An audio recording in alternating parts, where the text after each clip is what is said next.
إن الحمد لله نحمده ونستعينه ونستغفره ونعوذ بالله من شرور أنفسنا ومن سيئات أعمالنا من يهده الله فلا مضل له ومن يضلل فلا هادي له وأشهد أن لا إله إلا الله وحده لا شريك له وأشهد أن محمدًا عبده ورسوله أما بعد فإن خير الحديث كتاب الله وخير الهدي هدي محمد صلى الله عليه وسلم وشر الأمور محدثاتها وكل محدثة بدعة وكل بدعة ضلالة وكل ضلالة في النار فأعوذ بالله السميع العليم من الشيطان الرجيم بسم الله الرحمن الرحيم يا أيها الذين آمنوا اتقوا الله حق تقاته ولا تموتن إلا وأنتم مسلمون يا أيها الناس اتقوا ربكم الذي خلقكم من نفس واحدة وخلق منها زوجها وبث منهما رجالا كثيرا ونساء واتقوا الله الذي تساءلون به والأرحام إن الله كان عليكم رقيبا يا أيها الذين آمنوا اتقوا الله وقولوا قولا سديدا يصلح لكم أعمالكم ويغفر لكم ذنوبكم ومن يطع الله ورسوله فقد فاز فوزا عظيما وقال تعالى في موضع آخر قل يا عبادي الذين أسرفوا على أنفسهم لا تقنطوا من رحمة الله إن الله يغفر الذنوب جميعا إنه هو الغفور الرحيم وقال تعالى في موضع آخر ألف لام ميم ذلك الكتاب لا ريب فيه هدى للمتقين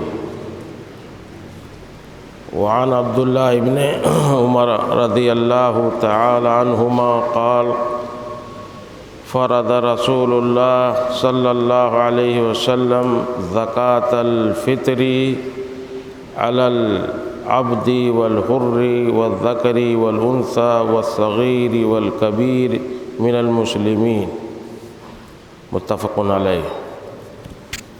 حاضرین جمعہ، نوجوان ساتھیوں، بزرگان دین، اللہ رب العالمین کی ہم جتنی تعریف کریں، اس کی بڑائی بیان کریں وہ کم ہے، اس لیے کہ اللہ رب العالمین نے ہمیں یہ بابرکت مہینہ نصیب فرمایا، اور اللہ رب العالمین نے اس مہینے کو نصیب فرماتے ہوئے ہمیں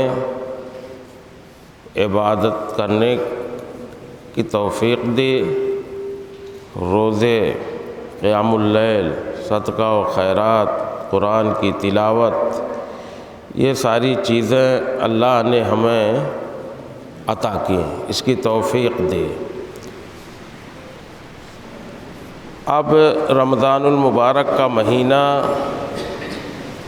اپنے آخری انجام پر ہے، تو 3 دن باقی رہ گئے ہیں۔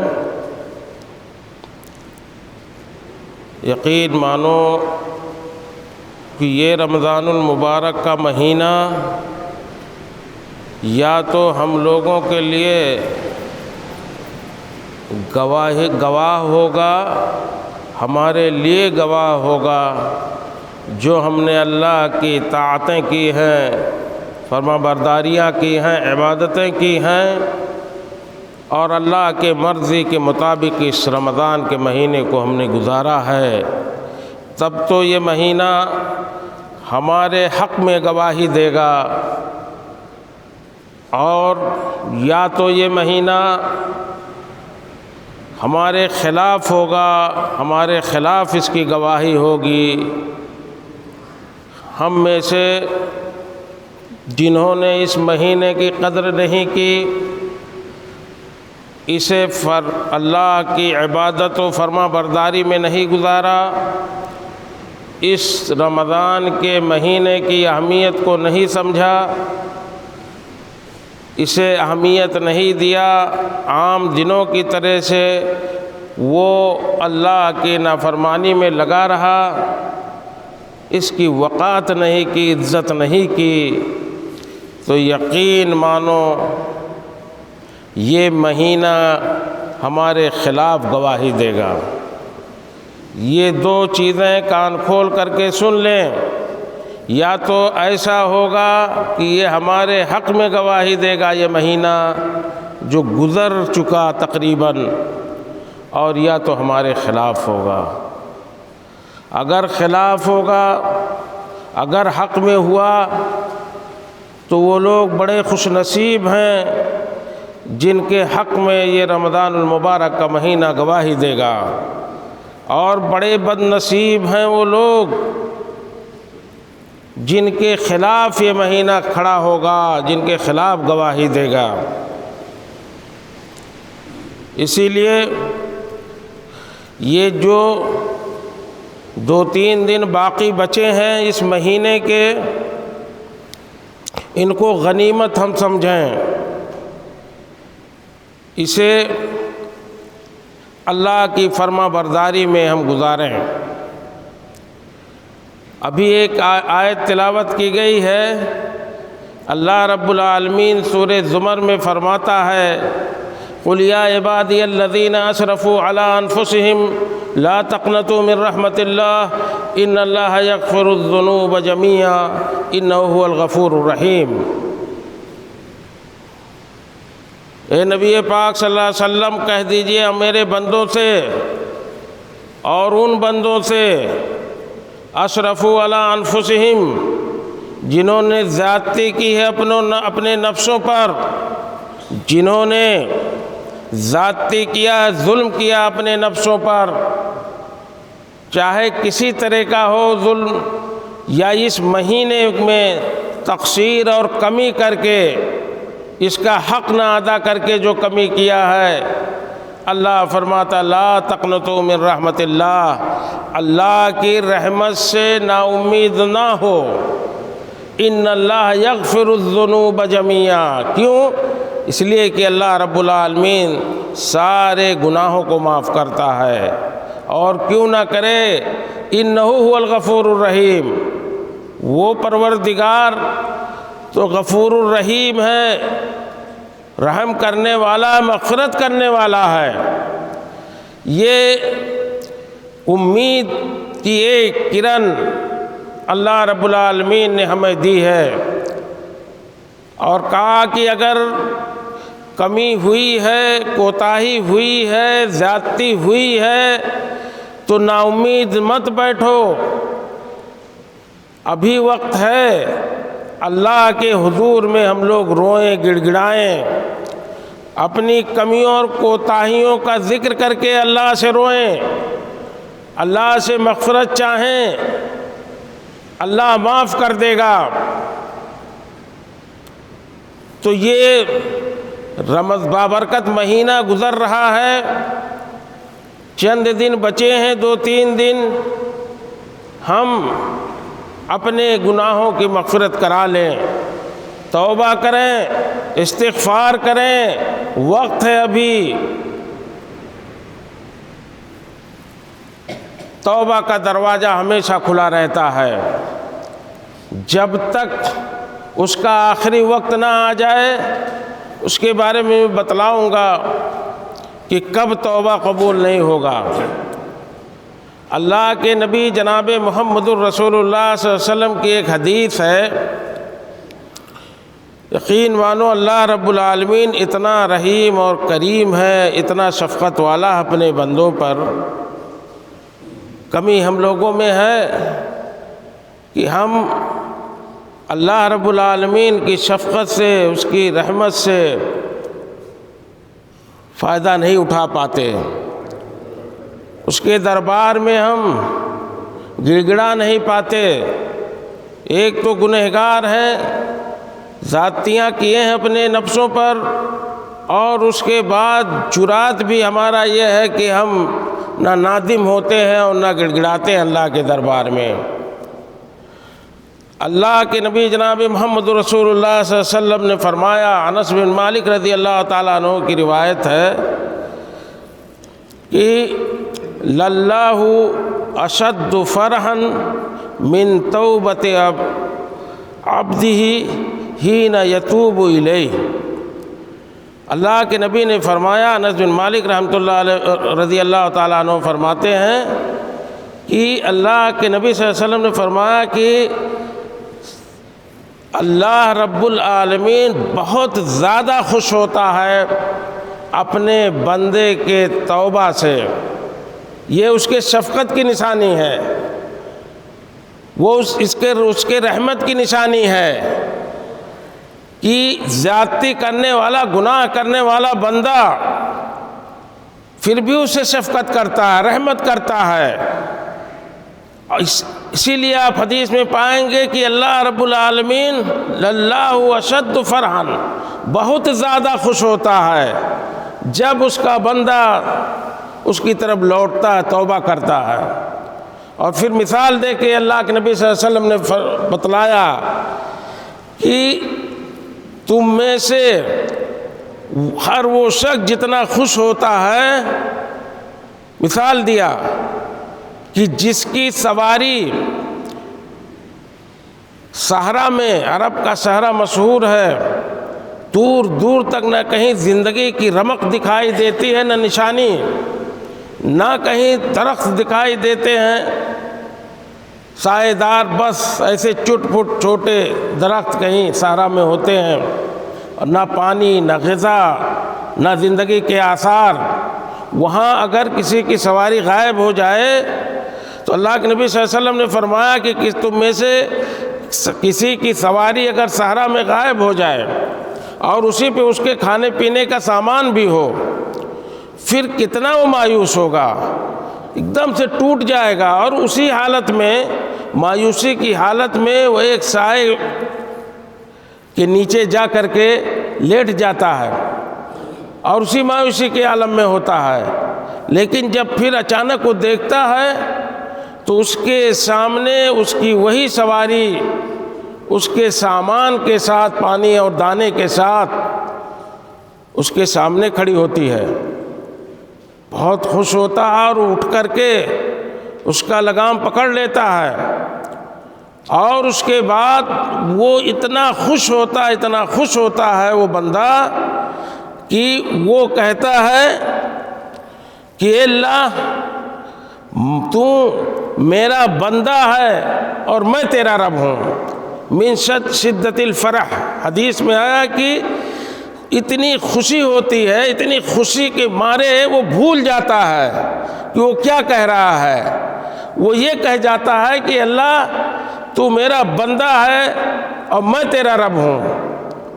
الٹا بول جاتا ہے، کیوں کہ اتنا خوش ہو جاتا اپنی سواری کو پا کر کے، کیونکہ اس کی زندگی بچ جاتی ہے۔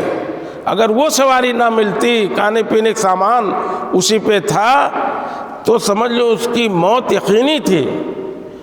تو اللہ کے نبی نے فرمایا کہ جتنا وہ بندہ خوش ہوا اپنی سواری کو پا کر کے اور رول فول بکنے لگا، اللہ کے بارے میں بول گیا کہ اللہ تو میرا بندہ ہے، میں تیرا رب ہوں، مارے خوشی کے، اس کی خوشی سے زیادہ اللہ رب العالمین خوش ہوتا ہے اپنے بندے کی توبہ سے۔ جب وہ گڑ گڑاتا ہے، جب روتا ہے، جب آنسو بہاتا ہے، جب نادم ہوتا ہے، جب اللہ کی طرف لوٹتا ہے، اللہ رب العالمین غفور الرحیم ہے، رحمت والا ہے، رؤوف الرحیم ہے، بہت خوش ہوتا ہے۔ وہ چاہتا ہے کہ میرے بندے توبہ کریں۔ حدیث میں آتا ہے کہ کل بنی آدم خطا، ہر ابن آدم انسان غلطی کرنے والا ہے، اور سب سے بہترین غلطی کرنے والا وہ ہے جو توبہ کرے۔ توبہ کا یہ عمل اللہ رب العالمین پسند کرتا ہے۔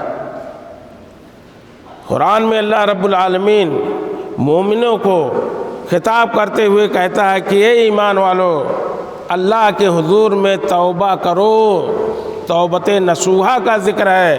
سچا توبہ کرو، سچا توبہ کرو اور دیکھو اللہ رب العالمین کی بخشش، اللہ کی رحمت دیکھو، اس کی مغفرت دیکھو، وہ معاف کر دے گا۔ لیکن توبہ کیسے مانگنا چاہیے؟ کیا توبہ کرنا، اللہ کی طرف لوٹنا اور توبہ کرنا اور سچے توبے کے بارے میں ہمیں پتہ ہے، اس کے شرائط ہم لوگ جانتے ہیں؟ نہیں جانتے ہوں گے۔ تو کچھ اس کی شرطیں جو ہیں 5-6 ہیں جو علماء نے جن کی تعیین کی ہے کہ ان شرطوں کے ساتھ بندہ توبہ کرے۔ اس مہینے میں 3 دن باقی ہیں، اس لیے سن لیجئے، انہی شرطوں کے ساتھ ہم روئیں، گڑ گڑائیں اور توبہ کریں، اللہ معاف کرے گا اگر کمیاں ہوئی ہیں، نہیں تو یہ مہینہ ہمارے خلاف گواہی دے گا۔ بہت عظیم مسئلہ ہے، بہت خطرناک مسئلہ ہے۔ توبہ کریں اور توبے کے شروع سنیں۔ سب سے پہلی شرط یہ ہے کہ مخلص ہو بندہ، یہ توبہ للہ فی اللہ ہو، اللہ کے لیے ہو، مخلص ہو توبہ کرنے میں، کسی کو دکھانے کے لیے نہ ہو، مکاری کے لیے نہ ہو، دغا بازی کے لیے نہ ہو، صرف لو لگائے اللہ سے، اخلاص ہو اس کے توبہ میں۔ یہ پہلی شرط ہے۔ کسی قسم کی جو ہے ریا کسی قسم کا نہ ہو، دکھاوا نہ ہو، کسی کو خوش کرنے کے لیے نہ ہو، اللہ کے دربار میں توبہ کرے خالص اسی کو خوش کرنے کے لیے، یہ پہلی شرط ہے۔ اور دوسری شرط یہ ہے کہ توبہ جب کرے تو نادم ہو، شرمندہ ہو، جو اس سے مثال کے طور پہ اسی مہینے میں جو ہم سے گناہ ہو گئے، جو کمیاں ہو گئیں، جو ہم نے اس مہینے کی قدر نہیں کی، یا اسی طرح سے اور سارے گناہ، بہت سارے گناہ جو ہو گئے، کسی بھی باب میں ہو، کسی بھی طرح کا گناہ ہو، جو وہ ہوا اس پہ نادم ہو بندہ۔ ندامت کے آنسو تو بہیں، گھاگھ کی طرح سے نہیں، نڈر کی طرح سے نہیں، جرات کرتے ہوئے کہ کچھ پرواہ نہیں جیسے توبہ کرے، ایسا توبہ نہیں قبول ہوگا۔ نادم ہو، مخلص ہو، پہلی شرط۔ دوسری چیز ہے کہ ندامت کے آنسو بہیں، نادم ہو، جو کر چکا اس پہ بہت شرمندہ ہو، یہ دوسری شرط ہے۔ اور اسی طرح سے تیسری شرط یہ ہے کہ اس گناہ کو چھوڑ دے، اس گناہ کو جس سے توبہ کر رہا ہے اس کو چھوڑ دے، اس کو ختم کر دے۔ ایسا نہ ہو کہ وہ سلسلہ چلتا بھی رہے گناہ کا اور توبہ بھی کرتا رہے، تو وہ توبہ پھر قابل قبول نہیں، توبت نصوحہ نہیں ہوگا سچا توبہ، اور نہ اس طرح کا توبہ اللہ قبول کرے گا۔ اس گناہ کو، اس ککرم کو آپ جو ہے چھوڑ دیں۔ اقلاع عن الذنب کا لفظ آتا ہے جو ہے کہ اس گناہ سے قطع تعلق کر لے، دور ہو جائے، چھوڑ دے، یہ تیسری شرط ہے۔ اور چوتھی شرط یہ ہے کہ جب توبہ کرے تو گناہ بھی چھوڑ دیا، وہ مخلص بھی اللہ کے لیے ہے، نادم بھی ہے۔ اسی طرح سے چوتھی شرط یہ ہے کہ عدم العودہ الیہ، یہ عزم کرے کہ اب آئندہ یہ گناہ ہم نہیں کریں گے، یہ گناہ ہم سے نہیں ہوگا، نہ لوٹنے کا عزم کرے اس گناہ کی طرف کہ اب یہ گناہ نہیں کریں گے زندگی میں۔ دیکھیے یہ گناہ کا پتلا ہے، الانسان مرکب الخطأ والنسیان، غلطی اور بھول چوک کا یہ جو ہے اس پہ سواری کرتی ہے، غلطی اور بھول چوک مرکب ہے، یہ سواری ہے انسان۔ لوگ کہتے ہیں مرکب، کہ غلطی اور بھول چوک کا مرکب ہے، نہیں، مرکب نہیں، مرکب ہے، یہ سواری ہے انسان، اسی پر جو ہے بھول چوک اور غلطی جو ہے سوار ہوتی ہے۔ گرچہ بعد میں گناہ ہو جائے لیکن توبہ کرتے وقت یہ عزم کرے، یہ حوصلہ دکھائے، یہ وعدہ کرے اللہ کے دربار میں کہ اب ہم سے یہ گناہ نہیں ہوگا، نہیں کریں گے، اس کی طرف نہیں لوٹیں گے۔ اسی طرح سے آخری شرط یہ ہے کہ اگر اس گناہ کا تعلق کسی آدمی سے ہے، کسی انسان سے ہے، تو اس سے معافی مانگیں، کیونکہ یہ حقوق العباد ہے، حقوق اللہ نہیں ہے۔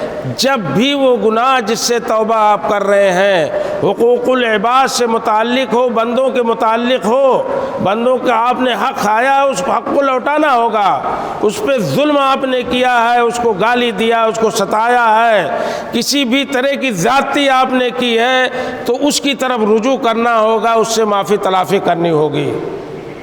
یہ شروط ہیں سچے توبہ کے۔ سچا توبہ کرے بندہ۔ قل یا عبادی الذین اسرفوا علی انفسہم لا تقنطوا من رحمت اللہ۔ کچھ دن بچے ہیں، اللہ کی رحمت سے نا امید نہ ہو۔ اللہ سارے گناہوں کو معاف کرتا ہے۔ توبہ کر کے ہم لوگ دیکھیں، اللہ کے حضور میں گڑ گڑا کے دیکھیں، ان شرطوں کے ساتھ اللہ سے توبہ کریں، اللہ معاف کرے گا۔ یہ ابھی وقت باقی ہے، گڑ گڑا لیں، رو لیں، اپنے گناہوں کی مغفرت کرا لیں، ورنہ بڑے بد نصیب ہوں گے۔ یہ رمضان المبارک کا مہینہ ہمارے خلاف گواہی دے گا، ہمارے خلاف گواہی دے گا۔ اسی طرح سے جب یہ رمضان المبارک کا مہینہ گزر رہا ہے تو ابھی ایک آیت تلاوت کی گئی ہے، اور سورہ بقرہ کی یہ شروع کی آیت ہے، الف لام میم ذالک الکتاب لا ریب فیہ ھدی للمتقین۔ الف لام میم ذالک الکتاب، ہر آدمی جب شروع کرتا ہے قرآن یہیں سے شروع کرتا ہے، الف لام میم ذالک الکتاب، یہ کتاب ہے، اللہ کی کتاب ہے قرآن، لا ریب فیہ، اللہ کی طرف سے ہونے میں، اللہ کی کتاب ہونے میں لا ریب فیہ کوئی شک نہیں ہے۔ کہ ہے کوئی شک؟ نہیں شک ہے نا، لا ریب فیہ، اس میں کوئی شک نہیں ہے کہ یہ ذالک الکتاب، یہ قرآن اللہ کی کتاب ہے۔ لیکن اللہ نے آگے فرمایا ھدی للمتقین، یہ ہدایت ہے متقیوں کے لیے۔ ویسے اور قرآن میں آپ پڑھیں گے ھدی للعالمین آتا ہے، سارے جہان کے لیے ہدایت ہے قرآن، لیکن یہاں خاص اس لیے کیا گیا کہ جو اللہ سے ڈرنے والے ہیں، پرہیزگار ہیں، اللہ سے لو لگانے والے ہیں، متقی ہیں، وہی تو اس سے استفادہ حاصل کریں گے، اس سے استفادہ کریں گے، اس سے فائدہ انہی کو پہنچے گا جو اللہ والے ہیں، جو المتقی لوگ ہیں۔ اس لیے خاص کر دیا گیا اس آیت میں ھدی للمتقین، یہ قرآن جس میں کوئی شک نہیں ہے کہ اللہ کی کتاب ہے، ھدی للمتقین، متقیوں کے لیے ہدایت ہے۔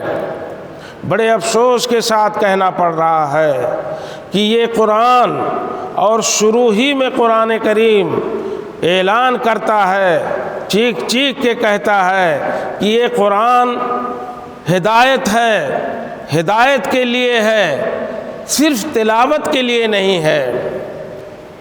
آج دنیا کی احصائیات دنیا میں کرنے والے لوگ جتنے ہیں، جو حساب لگاتے ہیں کہ دنیا میں سب سے زیادہ پڑھی جانے والی کتاب اگر کوئی روئے زمین پر ہے تو بلا شبہ وہ قرآن مجید ہے۔ جتنا مسلمانوں نے اپنے قرآن کو پڑھا، تلاوت کیا اور کرتے آ رہے ہیں، دنیا میں کسی دھرم کی کتاب، کسی طرح کی کوئی کتاب اتنی پڑھی نہیں جاتی ہے۔ یہ مسلمہ حقیقت ہے، یہ لوگوں نے ثابت کر دیا ہے۔ والحق ما شہدت بہ الاعداء، حق وہی ہے جس کی گواہی دشمن بھی دیں، دشمن بھی کہتے ہیں کہ روئے زمین پہ سب سے زیادہ پڑھی جانے والی کتاب یہ قرآن مجید ہے۔ تو تلاوت کا حق تو ہم نے ادا کیا، تلاوت خوب کیے، سینے سے خوب لگایا، خوب پڑھے اس کو، لیکن وہی بات جو قرآن کہتا ہے ھدی للمتقین، ہدایت کے لیے ہے یہ قرآن مجید۔ کتنا ہدایت ہم لوگوں نے حاصل کیا۔ قرآن مجید ہم لوگ پڑھتے تو ہیں لیکن سمجھتے نہیں ہیں۔ کتنے لوگ ہیں جو قرآن مجید کو سمجھتے ہیں؟ اللہ کے بندو، قرآن مجید کا ترجمہ اور تفسیر دنیا کی ہر زندہ زبان میں، ہر زندہ زبان میں جو زبانیں بولی جاتی ہیں، اکثر زبانوں میں اس کا ترجمہ اور تفسیر موجود ہے۔ اس کے ساتھ ہم لوگ پڑھیں اور غور کریں اور اپنی زندگیوں میں اس قرآن کو اتاریں، یہی تو ہدایت تبھی تو ہوگا۔ یہ کتاب یہ قرآن ہمارے لیے کب ہدایت ثابت ہوگا؟ جب ہم اس کو سمجھ کے پڑھیں گے، اپنی زندگیوں میں اسے پروئیں گے۔ کیوں؟ اس لیے کہ قرآن میں کیا نہیں ہے؟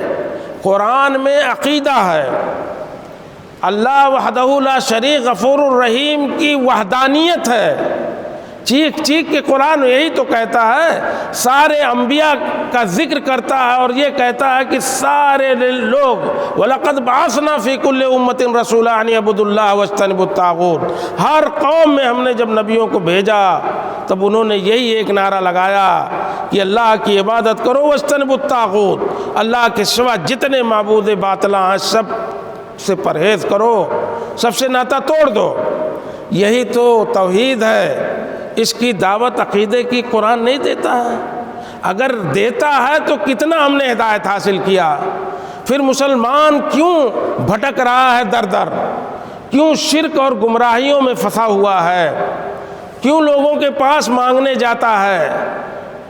کیوں گندے لوگوں کے دربار میں جا کر کے اپنا ماتھا ٹیکتا، پیشانی ٹیکتا ہے؟ اس کا مطلب کہ قرآن کی تلاوت تو ہم نے کی لیکن اس سے ہدایت حاصل نہیں کی۔ قرآن ہمیں ہماری ہدایت کے لیے ہے، توحید کا درس دیتا ہے۔ اگر شرک کی طرف مسلمان جاتا ہے، اس امت کے لوگ جاتے ہیں تو ہدایت حاصل نہیں کیے، بھلے تلاوت کرتے ہو۔ قرآن یہ عبادت سکھاتا ہے، عبادات اس کے اندر ہیں، نماز، روزے، حج، زکوٰۃ، سب اس میں اس کا حکم دیا گیا ہے۔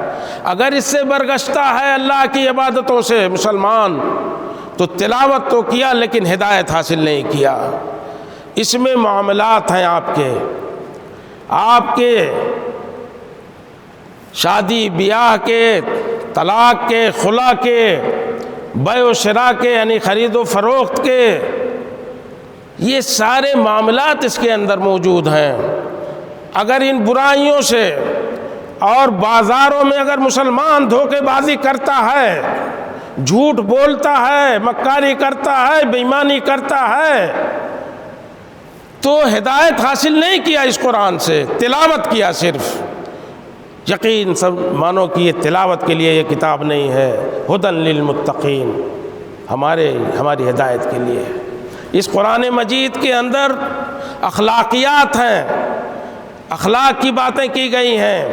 بد اخلاقی اگر مسلمان کی زبان سے، اس کی باتوں سے، اس کے چال چلن سے، اس کے وتیرے سے اگر ٹپکتی ہے بد اخلاقی تو وہ قرآن والا نہیں ہو سکتا۔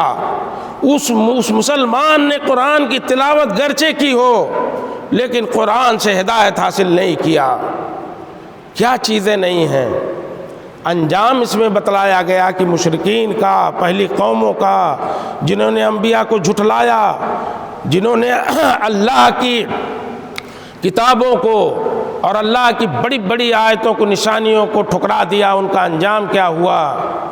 اگر اس سے ہم لوگ نصیحت نہیں پکڑتے، اسی راہ پر چل رہے ہیں تو ہم نے قرآن سے ہدایت نہیں حاصل کیا۔ یہ کتاب تلاوت تو ہے مسلمانوں کے لیے، لیکن کتاب ہدایت نہیں ہے، جبکہ مقصد ہے کہ ھدی للمتقین۔ آپ نے جس طرح سے اور دنیا والوں نے، اسلام دشمنوں نے بھی گواہی دی کہ سب سے زیادہ پڑھنے والی اور تلاوت کرنے والی کتاب یہ اللہ کی کتاب ہے، اور اسی طرح سے اگر کسی کی سیرت دنیا میں سب سے زیادہ پڑھی جاتی ہے تو محمد الرسول اللہ صلی اللہ علیہ وسلم کی زندگی پڑھی جاتی ہے، آپ کی سیرت پڑھی جاتی ہے، آپ کی زندگی پر جتنی کتابیں لکھی گئی ہیں اس کا مطالعہ دنیا سب سے زیادہ کر رہی ہے، ایک اللہ کی کتاب کی اور دوسرے نبی صلی اللہ علیہ وسلم کی سیرت کی۔ یہ دونوں چیزیں بہت زیادہ پڑھی جا رہی ہیں دنیا میں، لیکن اس پہ عمل کی ضرورت ہے، اس سے ہدایت حاصل کرنے کی ضرورت ہے۔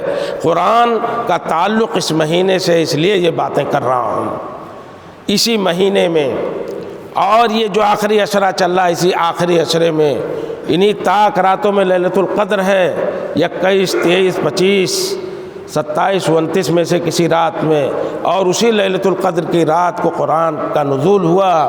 قرآن کا بڑا گہرا تعلق اس رمضان المبارک کے مہینے سے ہے، اس لیے اللہ کے نبی صلی اللہ علیہ وسلم کا دورہ کرواتے تھے جبرائیل امین، ہر سال ایک بار، جس سال آپ کی وفات ہوئی اس سال 2 بار دورہ کروایا، سنا اور سنایا قرآن اللہ کے نبی صلی اللہ علیہ وسلم کو۔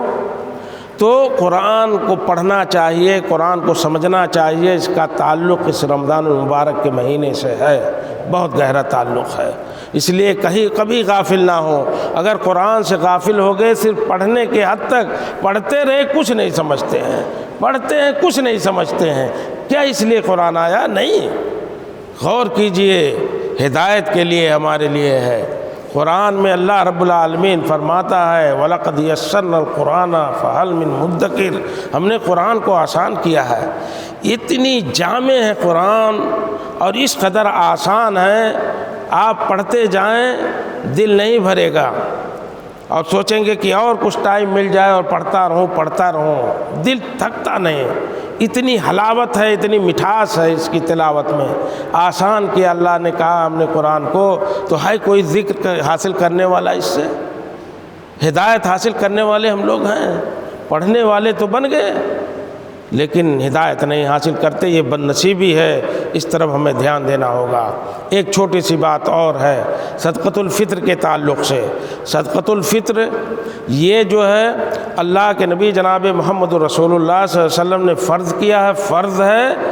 عبداللہ ابن عمر رضی اللہ عنہما کی روایت ہے کہ فرض رسول اللہ صلی اللہ علیہ وسلم زکوٰۃ الفطر علی العبد والحر والذکر والانثى والصغیر والکبیر من المسلمین، متفق علیہ، بخاری مسلم کی روایت ہے کہ یہ زکوٰۃ الفطر، یہ فطرہ جسے ہم لوگ کہتے ہیں، اللہ کے نبی صلی اللہ علیہ وسلم نے فرض کیا ہے مسلمانوں پر، چاہے وہ غلام ہو، چاہے آزاد ہو، چاہے مرد ہو، چاہے عورت ہو، چاہے چھوٹے ہوں، چاہے بڑے ہوں، سب کے اوپر فرض ہے۔ اور یہ عید کے دن، عید کی رات جب چاند دکھے تب نکالنا ہے، اس کا وقت ہے، اور اس کے بعد عیدگاہ جانے سے پہلے ختم کر دیں، اس لیے کہ اس کے بارے میں حدیث ہے کہ جس نے نماز سے پہلے، عید سے پہلے جس نے اس کو ادا کیا وہی فطرہ ہے، وہی زکوٰۃ الفطر ہے، اس نے ادا کیا، اور جو نہیں ادا کیا اور نماز کے بعد ادا کر رہا ہے تو عام صدقے کی طرح سے وہ صدقہ ہے، عام صدقے کی طرح سے وہ صدقہ ہے، وہ زکوٰۃ الفطر نہیں مانا جائے گا۔ ہاں البتہ ان لوگوں کے لیے جن کے ساتھ کوئی عذر ہو، جیسے کوئی صحرا میں سفر کرتے ہوئے آ رہا ہو، پھنس گیا ہو، وہ نہیں پہنچ نہیں پایا وقت پر، ادا نہیں کر پایا، وقت نکل گیا، اور نماز کے بعد اگر وہ دے تو اس کا زکوٰۃ الفطر مانا جائے گا، کیونکہ اس کے ساتھ اس طرح کے لوگ جن کے ساتھ کوئی عذر ہو ان کا زکوٰۃ الفطر مانا جائے گا۔ البتہ ایسے لوگ جو اپنے گھروں پر ہوں، جو موجود ہوں اور وہ کوتاہی کریں تو یہ جو ہے صدقۃ الفطر نہیں مانا جائے گا، عام صدقہ ہوگا اگر نماز کے بعد ادا کریں گے۔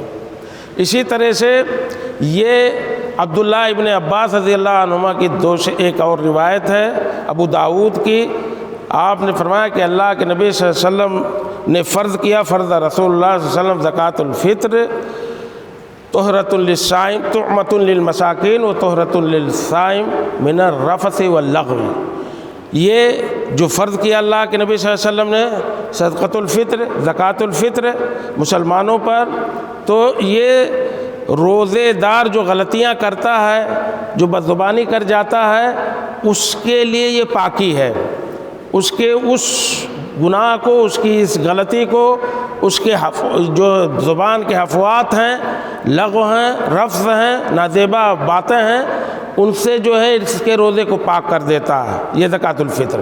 اور کھانے کا سامان ہو جاتا ہے کس کے لیے؟ مساکین کے لیے۔ تو مسکینوں کے لیے کھانے کا سامان ہو جاتا ہے کہ تمام مسلمانوں کی طرح وہ غریب بھی عید کی خوشی میں شریک ہو، اس لیے اس کے لیے کھانے کا سامان ہے۔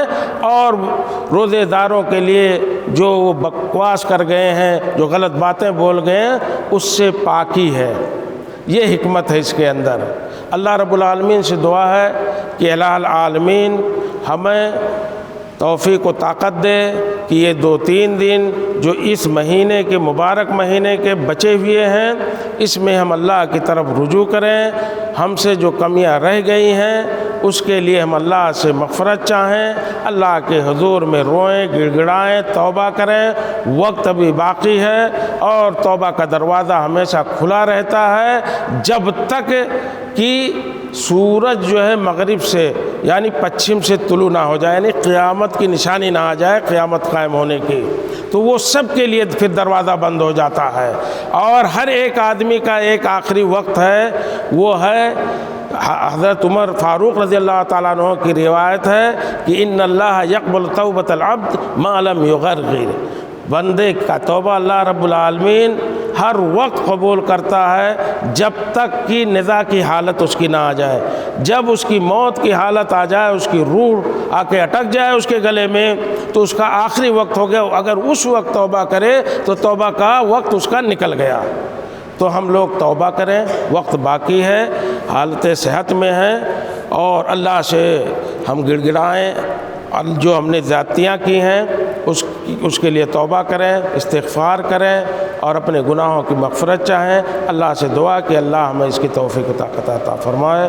وآخر دعوانا ان الحمدللہ رب العالمین وصلی اللہ علی نبینا محمد۔ بارک اللہ لی ولکم فی القرآن العظیم ونفعنی وإیاکم بالآیات والذکر الحکیم، انہ تعالی جواد کریم الملک البر الرؤوف الرحیم۔